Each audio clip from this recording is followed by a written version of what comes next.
Hi guys, welcome back to my channel. I'm Danny. So today's video is going to be about something that I struggle with every day, and that is subacute cutaneous lupus. Now, I don't know how many of you out there or how many that find this video might be struggling with the same thing. Um, when looking for information on lupus, I have had trouble finding things because it seems to be that the most information out there that is on lupus, and the most people who suffer from lupus suffer from systemic lupus, um, which systemic lupus is internal. It's an autoimmune disease, but it attacks your tissues and it causes inflammation and damage, so it can affect your organs. What I have is not systemic lupus. It is subacute cutaneous lupus, which affects your skin. Now, when I was younger, I loved the sun, to be honest. I still love the sun, and if I didn't have lupus, I would be in the sun. I lived in the sun. I live in an area where we have very long winters. They last a good 6 months or so. We really only have about 2.5 months of summer. Those 2.5 months I have lived for. My whole life, I absolutely love the summer. I am always in the pool or at the beach or camping or something. Like, we're a very outdoorsy family. And while I can't take the heat very much, as long as I'm able to be in the water or get out of the heat and into air conditioning, I'm fine. So I really would live in the pool or at the beach in the water in the summers. I can't really do that anymore because of my lupus. The subacute cutaneous lupus, as I said, it affects your skin, and you get rashes or lesions. Now, when it first started for me, for years, I would get from my shoulders down my arms, I would get extremely, extremely itchy, to the point where, I mean, I would literally feel like I was going out of my mind, because it's a type of itch that hurts to not itch it. So it's painful and it's extremely nagging, because if you scratch it, it feels so good, obviously, but the more you scratch it, the worse the pain and the worse the itch becomes, and it doesn't just die down. I looked for years for like home remedies for this and things on the internet. I couldn't figure out what it was I had. I knew there was something wrong because it's not normal to itch like that, but I had been to two different family doctors numerous times and talked about this, and nobody knew what it was that was causing it. So finally, my family doctor sent me to a dermatologist. And my biggest fear was that I was going to go to this dermatologist and I wasn't going to be in a flare, and there would be nothing on my body for them to be able to see or test or anything to know what to diagnose it as. But thank God, when I went to the dermatologist, I was in a horrible flare. So my dermatologist took a biopsy, skin biopsy, and that biopsy came back as lupus. Seems to be the treatment for lupus, whether it's the subcutaneous or systemic, it seems to be that they both get treated with the same medicine first, which is Plaquenil, which can be a dangerous medicine. It can affect your eyes. My aunt actually was on it for years, and it has affected her eyes. So it's very important that you get your regular eye exams and regular blood work. So basically, just follow your doctor's orders if you get put on this. But what I was thinking was, I had gone so many years suffering with this to no avail as far as a diagnosis, as far as a treatment. Now, I will share with you some of the things that have helped me through the years. I had, like I said, I had searched and searched and searched all over the internet, trying to find something that would calm the itching because I was not getting anywhere with a diagnosis with going to the doctors, and nothing seemed to help the itch. I ran across a website years ago that talked about it sounded like the same type of thing that I have had going on with my lupus, but somebody had put on there that they had found relief with capsaicin.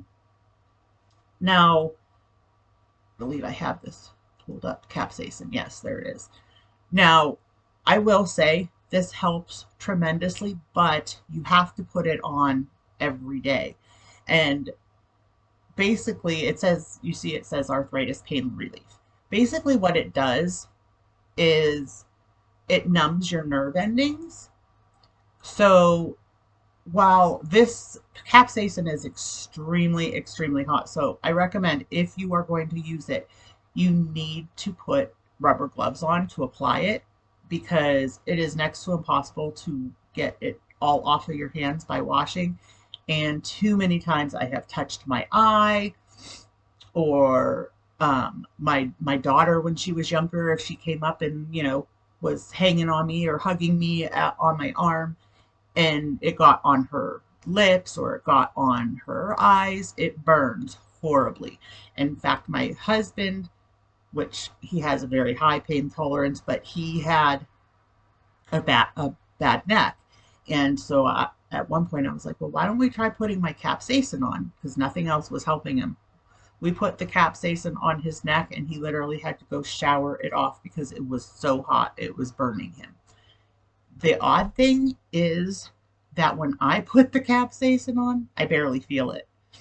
I mostly feel it if I put it on directly out of the shower, probably because, the pores are opened up. But if I put it on when my skin is dry, like in the middle of the day, I barely even feel that it's on. And like I said, it's extremely, extremely hot. So it says something if I can't feel it on my arms. So that has helped. And that I found before I got diagnosed. I had been doing that for years, but it is kind of a nuisance. Not so bad now that my children are older and, they're not hanging on me like they were when they were little. So, it's not as bad. But if you are going to do it, if you are going to use it, definitely put gloves on before you use it and make sure that, if you have little ones or anything, wear long sleeves so that they can't rub up against it. The other thing that helped me, and this was something that my dermatologist had actually recommended when I went to see him, and it actually, I did not expect to have any relief, but I did. I saw tremendous relief using it, so I'm going to show that to you guys too, and it's called Heliocare. It is, well, I'll read what it says. Use daily to support skin health and help maintain the skin's ability to protect against the aging effects of free radicals. So this does help, and I have noticed this helping, especially this summer. It's expensive, I will say that, but I had found a good deal on Amazon, and I kind of stocked up for the summer because I knew that it was, I have a new grandbaby and there's things that I want to do and still be in the sun. So, this does work. In fact, I just saw my dermatologist and he asked if I was taking it, and I noticed I had flares.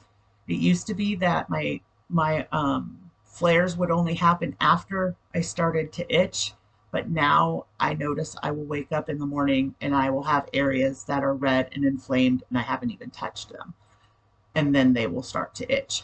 So the Heliocare, it heals the DNA of your skin, and it does definitely help. I noticed I was having horrible flares, and I was staying out of the sun all this summer anyways, so I didn't really need it for that, but I was taking it every day just in case because of it being summer and the sun being so strong. And I stopped taking it because I wasn't going in the sun. So I stopped taking it. My flares got really, really bad. So I added it back, just 1 pill a day.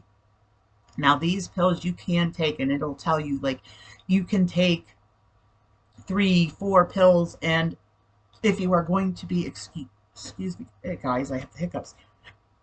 If you are going to be in the sun during, all day and stuff, then you can take, say, 3 pills and then take them later as well.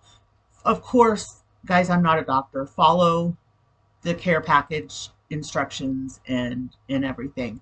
I'm not sure exactly what is in Heliocare, whether or not it's something that people are allergic to. Whatever, it does work for me, as does the capsaicin. So I'm just letting you know what has worked for me, because I know it's really, really hard to find things about the subcutaneous lupus online. Like I said, most everything you find is more about systemic lupus, because that is the that is more not popular, it's more common. So here's the 3 types of cutaneous lupus, and each type causes a different skin rash. So there's discoid lupus. Most commonly, it causes inflamed, thick, raised plaques with scales on your face, head, and neck. Subacute cutaneous lupus creates red, ring-shaped, or raised lesions on your neck, back, or chest. That subacute cutaneous lupus is what I was diagnosed with, and it mostly affects my shoulders and all the way down my arms. But as it gets worse, it is now starting to affect my forehead, and I've had patches on my legs as well. But the majority of it is on my arms and shoulders. Acute cutaneous lupus has been termed the butterfly rash because it causes a red rash on your cheeks and nose that resembles butterfly wings. Most people that have SCLE, which is systemic lupus, do not have SLE, which is the subcutaneous. However, people with subcutaneous lupus may have systemic symptoms such as arthritis. So they don't necessarily go hand in hand, but if you have systemic lupus, you may or may not have the subcutaneous lupus. But if you have the subcutaneous lupus, you may have symptoms of systemic lupus as well. Cutaneous lupus is hard. It's hard to estimate how many people have it. The Lupus Foundation of America estimates approximately 1.5 million Americans, and at least 5 million people worldwide have a form of lupus. It's much more common in women of childbearing age. Now, again, I had a horrible time getting diagnosed, and it just so happened that when I went to my dermatologist the first time, I had a flare, which I know sounds silly, but luckily I had a flare, which is what I wanted, because I wanted him to be able to see it, to test it, whatever. Because at this point, I was desperate for anything that would help. Now, the medicine that I was put on right away is called Plaquenil, or hydrochloroquine. And it's pretty hardcore medicine. So I was a little bit nervous about taking that. But honestly, guys, I was so miserable. There were days where I literally felt like I was losing my mind because I was itching so horribly. And it was painful. And it was nagging. You could not get your mind on anything else, because it felt like needles poking into you. Like it itched and it hurt at the same time. I don't even know how else to explain it. But so I was so glad to finally have a diagnosis, and even though the medicine is kind of a hardcore medicine, it has helped, but it has not taken it away. So I still use the capsaicin, I still use the Heliocare, and then I'm also on the hydrochloroquine. If anybody that watches actually suffers from subacute cutaneous lupus, I would love to hear about it in the comments below. If you suffer from this and you use either one of those products, I'd love to hear whether or not they help you, or if you're watching this and you're looking for some sort of relief and have not been able to find any, then I suggest those two things. My dermatologist did not recommend the capsaicin to me, but when I was already using it and then I saw him, he said, go ahead and keep using it.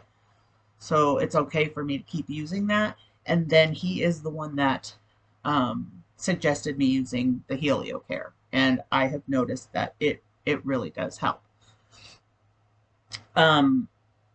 For me, one of the things that is so hard with this is that one of the things my husband has said, we've been together since I was 16. So one of the things my husband has always said to me is, your skin is so soft. He says it to me all the time. Still 33 years later, he still says it to me.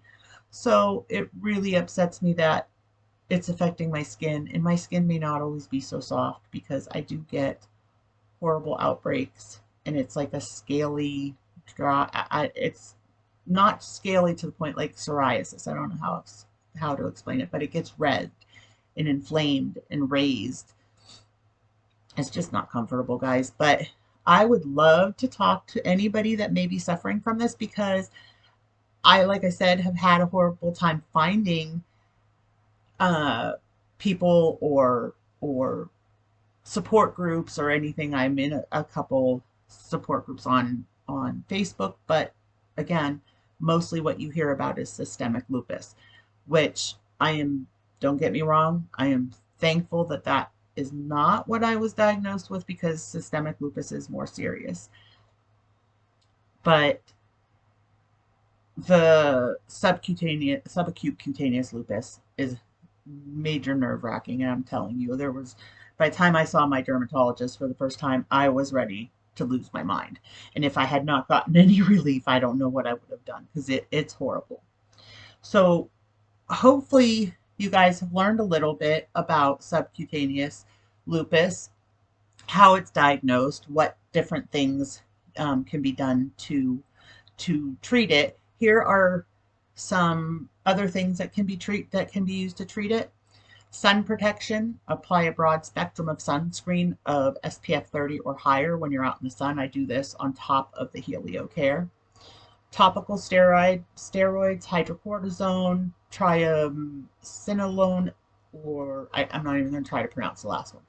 The second one is the one that my dermatologist has me on, and it does help. What I use is the capsaicin in the morning, and every morning I use that. And then if I have irritation throughout the day, I will use the triamcinolone, whatever, that one that the dermatologist gave me. Oral antimalarial medications: hydroxychloroquine and chloroquine, and I am on the hydroxychloroquine, and it is actually used to treat malaria. It also was used, I don't know if anybody remembers, but when Trump was in office and he got the COVID, they had treated him with hydroxychloroquine, and I don't know if anyone remembers the big stink that he raised, because they were not marketing it as a medicine for COVID, and it worked for him, and he got over it extremely fast. So being that I'm high risk for COVID and I have not received my vaccine yet, I honestly feel like this is what's kept me from getting COVID, with my immune system being, low and everything. I really think that's probably why I have not contracted COVID. Oral immunosuppressive medications: methotrexate, mycophenolate, mofetil, azathioprine, and etc.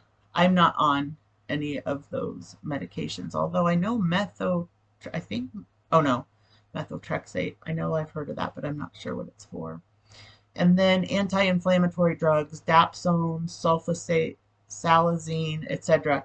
Now, I do take ibuprofen if mine gets really inflamed and aggravated, and the ibuprofen does help because it calms down the inflammation. But you have to be really careful with taking too much ibuprofen as well, because that can damage your liver. People like me that already have diabetes and lupus, and you don't want to put any added strain on your liver. But so I only use that if I absolutely have to, if it's really bad. But that does help because it's an anti-inflammatory. Um, Again, this is just saying about, avoid tanning beds, avoid being in the sunlight when it's the strongest. Make sure you wear an SPF of 30 or more. Wear protective clothing from the sun, such as a wide-brimmed hat and long sleeves when outside. It says there's no way to prevent subacute cutaneous lupus. To decrease the frequency and severity of skin rashes, avoid and protect yourself from the sun. Speak with your healthcare provider about all medications that could increase your chances. Now, I just saw my dermatologist, and he did say that there are certain medications that can lessen the effectiveness of the Plaquenil or the hydroxychloroquine. Unfortunately, I happen to be on two medicines that can affect the effectiveness of the medicine. So my family doctor and my dermatologist are going to get together to figure out what they're going to do about those two medicines and switching those out with something else. So just a heads up there, that there are certain medications. Make sure if you see a dermatologist or, a doctor that is going to prescribe this, make sure that, they are aware of what other medicines you are on, because they could make a difference in how well you respond to the Plaquenil. So that's it for me today, guys. Hopefully this reaches somebody that is also struggling with this.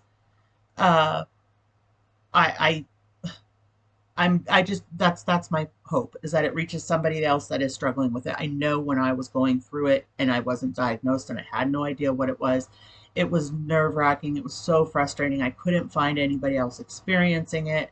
I thought I must be some sort of medical mystery, because what is going on with my skin? But I did get the answer. As far as it being an answer I like, obviously not. But at least now I know things that I can do to help with the suffering from it. So, like I said, if you guys can relate, if somebody is having these same symptoms, if somebody has already been diagnosed and is looking for things that will help, anything like that, leave me a comment. Let me know what you're going through, what you've experienced, and let me know if these things help you. Again, I am not a doctor. I cannot give medical advice. If you feel that you may have lupus, please see your doctor. If you think it's the subacute cutaneous lupus like I have that affects your skin, see a dermatologist or rheumatologist and get some help, because there is help and there is relief out there, guys. Thank you for listening, and that will be the end of this video today, and I will see you guys next time. Thanks.